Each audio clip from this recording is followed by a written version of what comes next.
அலைக்கும் வரஹ்மத்துல்லாஹி வபரகாத்துஹு. அளவற்ற அருளாளனும் நிகரற்ற அன்புடனும் ஆகிய எல்லாம் வல்ல அல்லாஹ்வின் அருள் நம் அனைவரின் மீதும் என்றென்றும் நிறைவாக உண்டாவதாக ஆமீன். அல்லாஹின் பேரலால் இன்றைக்கி நம்ம இந்த வீடியோவில் என்ன பார்க்க போகிறோன்னா, இரண்டாவது சொர்க்கமாகிய தாருஸ்ஸலாமில் எந்த மாதிரியான செயல்கள் செஞ்சவங்களாக இருப்பாங்கன்னு சொல்லி தான் பார்க்க போகிறோம். அது மட்டும் இல்லாமல் இன்னொரு முக்கியமான விஷயமும் நான் சொல்ல போகிறேன். அதனால் வீடியோ முழுமையாக பாருங்கள். அதை பார்க்கறதுக்கு முன்னாடி நம்ம சேனல் இப்போ தான் ஃபஸ்ட் டைம் பார்க்குறீங்கன்னா மறக்காமல் சப்ஸ்கிரைப் பண்ணிக்கோங்க, கூடவே பெல்லைக்கான கிளிக் பண்ணிக்கோங்க.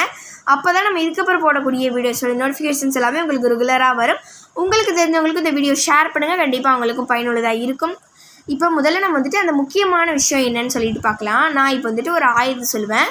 அந்த ஆயத்தை யார் 313 தடவை இந்த ரஜப் பிறை பிறந்து முதல் ஜும்மாவா, இந்த முதல் ஜும்மா நாள் காலையிலேருந்து நைட்டுக்குள்ளே தூங்க போகிறதுக்குள்ளே இந்த ஆயத்தை 313 தடவை ஓதுறவங்களுக்காக இந்த உலகத்தில் உள்ள அத்தனை படைப்பினங்களும், அதாவது மரம், செடி, கொடி, வானம், பூமி, கல், மீன், கடல் அப்படின்னு எல்லா படைப்பினங்களுமே அந்த அந்த ஆயத்தை ஓதுறாங்களா அந்த மனிதருக்காக துவா செய்யுமா. இவருக்கு செல்வம் கிடைக்கணும், இவருக்கு நிறைய ரிசுக்குகள் கிடைக்கணும் அப்படின்னு சொல்லிட்டு இந்த மரம், செடி, கொடிகள்லாம் துவா செய்யுமா.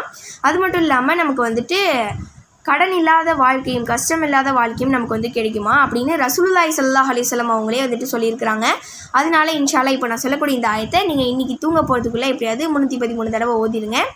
என்னென்னா, சுப்ஹானல்லாஹி வ பிஹம்திஹி சுப்ஹானல்லாஹில் அஸீஸ் அப்படின்னு சொல்லி முடித்து அஸ்தக்ஃபிருல்லா அப்படின்னு 313 தடவை ஓதுறவங்களுக்காக மரம், செடி, கொடிலாம் துவா செய்யுமா. அதனால இன்ஷால்லா இன்றைக்கி நைட்டு தூங்க போகிறதுக்குள்ளே நீங்கள் ஓதிடுங்க. இப்போ வாங்க நம்ம இரண்டாவது சொர்க்கமாகிய தாருஸ்ஸலாமில் எந்த மாதிரியான செயல்கள் செஞ்சவங்களாம் இருப்பாங்கன்னு சொல்லிட்டு பார்க்கலாம். மொத்தம் 4 செயல். முதல் செயல் என்ன அப்படின்னா, அனாதைகளுக்கு ஆதரவு கொடுக்குறவங்க. இரண்டாவது செயல் விதவைகளுக்கு ஆதரவு கொடுக்குறவங்க. மூணாவது செயல் என்னென்னா சலாம் சொல்கிறவங்க. நாலாவது செயல் ஏழைகளோட தேவைகளை புரிஞ்சு அவங்களுக்காக உதவி செய்கிறவங்க.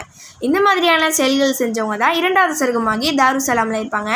இன்ஷால்லா நாளைக்கான வீடியோவில் நம்ம மூன்றாவது சொர்க்கமாகிய ஜன்னத் அத்னில் எந்த மாதிரியான செயல்கள் செஞ்சவங்களாம் இருப்பாங்கன்னு சொல்லிட்டு பார்க்கலாம். இன்ஷால்லா அந்த வீடியோவை எல்லோரும் பாருங்கள். இன்றைக்கி நைட்டு தூங்க போகிறதுக்குள்ளே அந்த ஆயத்தை 313 தடவை இன்ஷால்லா எல்லோரும் ஓதிடுங்க. நாளைக்கான வீடியோவில் உங்களை சந்திக்கிறேன். அஸ்ஸலாமு அலைக்கும் வரஹ்மத்துல்லாஹி வபரகாத்துஹு.